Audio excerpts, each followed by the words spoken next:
I really just sort of, I hate to ask you to repeat yourself, but really just sort of repeat what you just said. Okay. And the background, how and why it happened, and I know dates aren't a big deal, but just kind of basically when it occurred. I guess 1985. Mm-hmm. My son was talking to this young lady, and he well, I'll tell you this first. My husband and I went to Ohio for a weekend, and left my kids here with my niece. And my niece called me on a Saturday night and told me that somebody sort of crossed in my yard. I told her, I said, well, baby, we can't leave till in the morning, so you just take care of the children. If you call the police and all this, because I was really nervous and upset and wanted to come home, but I couldn't come home at the time. I had to wait till the morning. So when we got home, the cross was still in the yard, and when I found out who did it, I was really, really upset, because the young man's daddy that put the cross in my yard, him and the other fellas put the cross in my yard. This young man had spent nights in my house, ate to sit at my table and ate food, and went to school with my son from elementary school all the way up to high school when this occurred. But when I found out what happened was that my son was going with this white girl. And I don't guess they like that. So that's why the cross was set in my yard. And I went to school, and I was a bad girl. I went to school and showed out.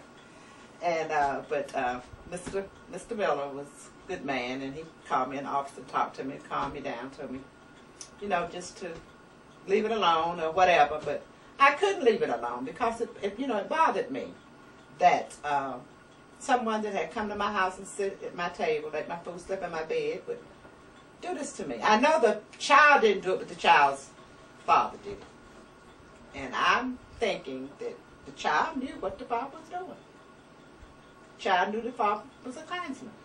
Did you ever confront the child or the father? Did you ever talk to either of them? No.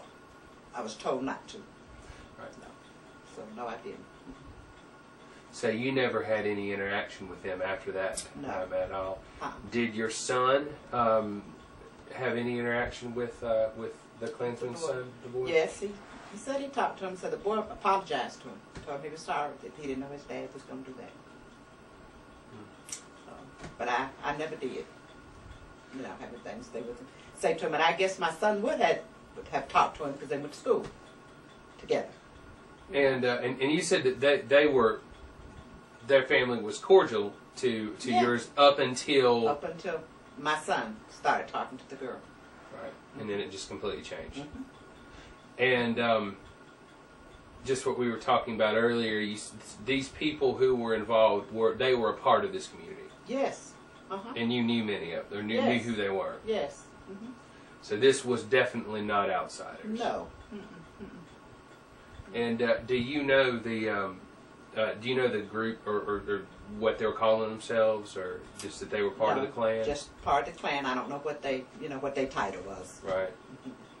They were calling themselves around that time the group the White Knights of Liberty. There you go. It sure was. I remember now that you said that. Yes. Yeah.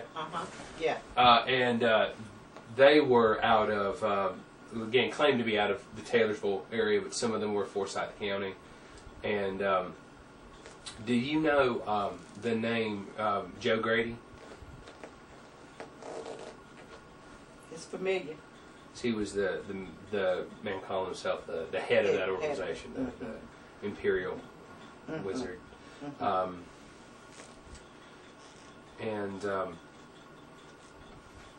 So in most of the literature and the things that you read about it, it makes it out to be like that they were from surrounding areas, but this was really a community involvement. But yours wasn't the only house that was targeted. No. That night. Tell me about the other incident. Wilson Lee. Wilson Lee, and that wasn't a Reverend Wilson Lee. Reverend Lee, and that was that a cross burning as well?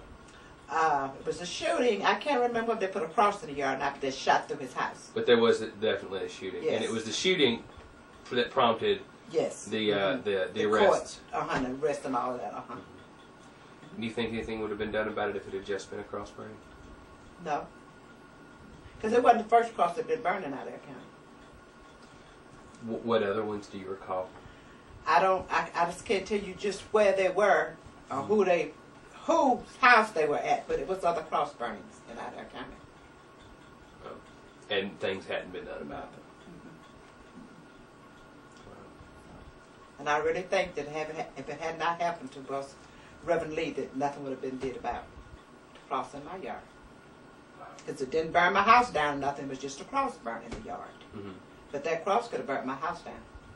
If my family hadn't awakened that, it could have burnt my house down. Well, thank you. Thank you so much. You're welcome. Is there anything else that you'd want to add? That No, just that I forgave them for what they did to me and to my family.